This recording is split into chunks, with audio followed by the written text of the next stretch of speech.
I achieved my dream physique after working out for more than 7 years, and in my experience, this is one of the best workout splits that you can do to achieve yours. Welcome to the aesthetic workout series. It's going to be a push pull legs upper lower split. The best thing about this split is that you can customize it based on how you want to look, based on your physique. All of these workouts are going to be lower back friendly because currently I'm recovering through a lower back injury, but I will suggest you an alternate exercise for the same as well. Let's start with the push workout, aka chest, shoulders, and triceps.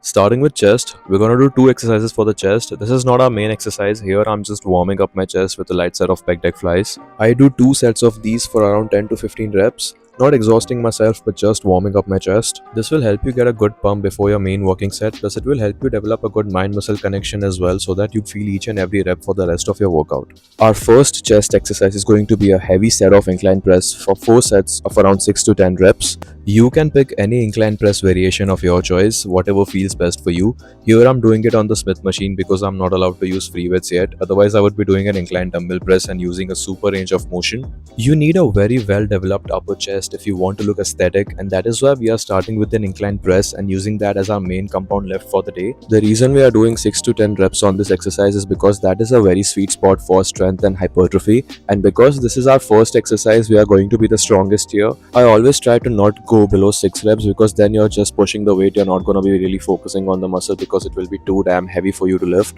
One thing I love about Smith machine is that it saves your time, plus you're not really focusing on balancing too much, you're fully focused on your set. The only downside I see is the range of motion. That gets compromised. You get a better range of motion in dumbbells. In dumbbells I usually go as down as I can, almost touching the dumbbells to my chest. So that provides a good range of motion, but because of my back, Smith machine is the better option. Next exercise for the chest will be the cable flies. We're gonna do this for 3 sets of around 12 to 15 reps. This is absolutely one of the best exercise you can do for your chest. This exercise will primarily target your lower chest, which will give you that detailed C-shaped look. One wrong thing I see people doing on this exercise is putting a very heavy weight and losing the range of motion and turning this exercise into a half chest press, which is exactly how you get shoulder pain. The right way to start this exercise is to pick a light weight, keep your shoulders down and back, stretch your arms, bend your elbows, and tilt your body forward. You can use one foot in front of the other to balance yourself, and instead of trying to touch your hands together, always try touching your elbows together. This will help you get a better chest pump. Here I'm doing a high to low cable fly to mainly target my lower chest, but one good thing about cable flies is that you can adjust the positions of cable to target different areas of your chest. For example, if you bring the cables to your chest level and do a fly, that will be you doing like an unsupported pec deck fly. And if you bring the cables completely down and do a low to high fly, that will mainly target your upper chest. But since we already trained our upper chest on the incline press, the only area that is left to target is the lower chest, which is getting hit by the high to low flies. Notice how I'm getting a deep stretch on all my reps. I highly advise you all to do the same on all of your exercises to make the most out of your workout. Time to take the shirt off, and this is what cable flies leave you with: an insane chest pump. Moving on to the shoulders, we're going to start with a shoulder press for 3 sets of 8 to 10 reps. You can pick any shoulder press variation of your choice. I personally like to do this on the dumbbells, but because of my back, I'm forced to do them on the machines. This will primarily target your front delts. I personally think that all of us have been eliminating the front delts on all of our exercises, but that is the exact reason why they don't get enough attention. But you need to be training your front delts directly as well, no matter what anyone says that they are getting indirectly targeted by doing other exercises.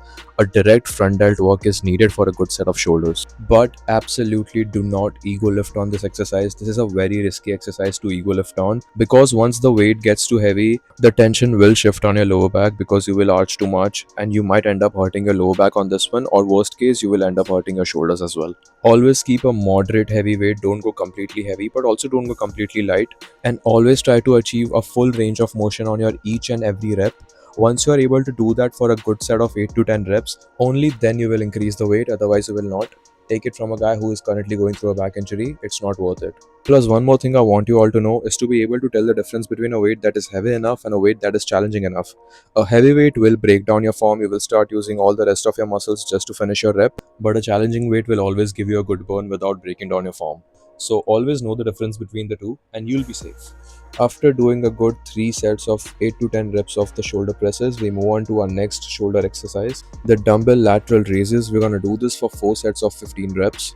In my opinion, this is the king of all aesthetic exercises. It will target your side delts and give you that wide V-shaped look which is needed for a good looking aesthetic physique. The biggest mistake I see people making on this exercise is picking a weight that is so heavy, thinking that a heavy set of dumbbell lateral raises is gonna give them a wider set of shoulders, but that is absolutely not the case. Like here, I'm doing my set with just 10 kg dumbbells, and by the 14th or 15th rep, my shoulder just completely burns out, and that is the kind of rep range that you want on this exercise.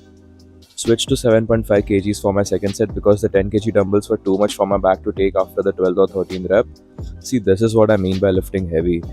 My back is very sensitive right now, so even a slightest bit of heavy weight is gonna hurt my back. But if your back is fine and you're still lifting heavy, sooner or later you're gonna end up hurting your back because the tension is just gonna shift from your shoulders to your back. If you're strong enough, then it's good to do it, but the side delts are a very small muscle group and they don't require that kind of heavy training. So train smart and not mindlessly hard.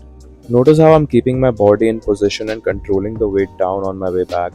This is exactly how you want to do every single exercise. You should not let the weight break down your form at any given point. My body only starts to swing after the 10th rep and my shoulders are completely fired up, but I still have 5-6 more reps left in me. Like a little bit of that is okay as long as the tension is still on your muscle. But if you find yourself completely breaking down your form in the process of doing that, then that is the sign that your set is done. One pro tip, you can always do a drop set on your last set to completely fire up your shoulders. Moving on to the triceps, we're going to start with the row push downs. We're going to do 3 sets of 15 reps on this one. This exercise will target the lateral head of your triceps. You can use the bar as well. I personally like to use the rope attachment because it gives me a better pump. It's a classic exercise to begin your workouts with. I see a lot of bodybuilders starting their workouts with this because it is really good for your elbows as well. If you have elbow pain of any kind while doing your pushing exercises, I suggest you start warming up with one set of tricep push downs for 10 to 15 reps before your main workout. This will really bulletproof your elbows. When I used to do heavy bench presses, I always made sure that I'm warming up my elbows with this to avoid any kind of injuries as well. You might notice that my elbows move forward a little bit as I'm going up. This is just something that I've explored over the years that gives a better stretch on my triceps. Since this is a very harmless movement, on my last set I like to squeeze as many reps as I can as long as my elbows are still moving. It's a good way to end an exercise with. Second exercise for the triceps and the last one for our workout will be the single arm overhead cable extensions. We're going to do this again for 3 sets till failure. Now, I personally have tried every single variation out there to target the long head of the triceps, and I find that this is the best out of them all. I used to do skull crushes on an easy bar, but when I started progressing on it, the movement just became very hard on my elbows. And same goes even if you do it with a dumbbell as well. And even with the traditional overhead dumbbell extension, it just takes a lot on your elbows, which I think is not really worth it. And doing this movement on the cable just takes all that pain away. And the biggest advantage I think is the constant tension that cables provide, which free weights don't. I personally have seen a lot of noticeable gains on my triceps once I started doing this exercise on the cables, and the pump is also the reason that I can tell the difference between the two movements as well. Plus, if you're like me, if you have one arm bigger than the other, then I think unilateral movements are the way to go. I have seen people doing this movement with the rope and a bar as well, which is completely fine.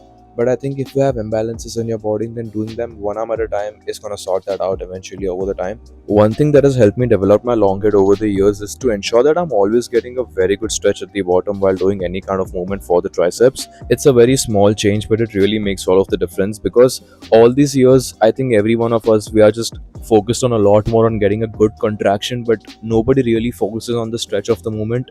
And I think that is really important. And I think you're leaving a lot of gains on the table if you do that. Here, my left arm started to fail, so I used my right arm to assist that. And I think this is a habit you should develop on all unilateral movements because it's the best way to achieve true failure.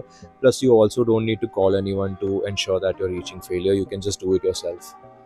If you're someone who's still doing skull crushes or dumbbell extensions, I highly suggest you start doing this exercise. It is a literal game changer for your triceps. And remember, if you want to make the most out of your every workout session, always keep a track of your sets and reps. This one thing will help you achieve your body goals faster and you will save a lot of time as well. Plus, you will always know how much you have to push yourself at the gym. We did 2 exercises for each muscle group and a total of 20 working sets today. We are gonna hit our chest, shoulders, and triceps again on an upper body day as well. And that upper body workout will be customized based on your lagging body parts, based on how you want your physique to look, which I will discuss it when I post the upper body workout video. And with that, we finish our push workout, our day one of the aesthetic workout series. I hope you liked it. You can add 20 to 30 minutes of cardio after your workout if you're on a cutting program. I'm gonna be posting the rest of the workouts as well. We got a pull day, a leg day, an upper body day, and a lower body day coming up. Stay safe, stay super. I will see you in the next workout.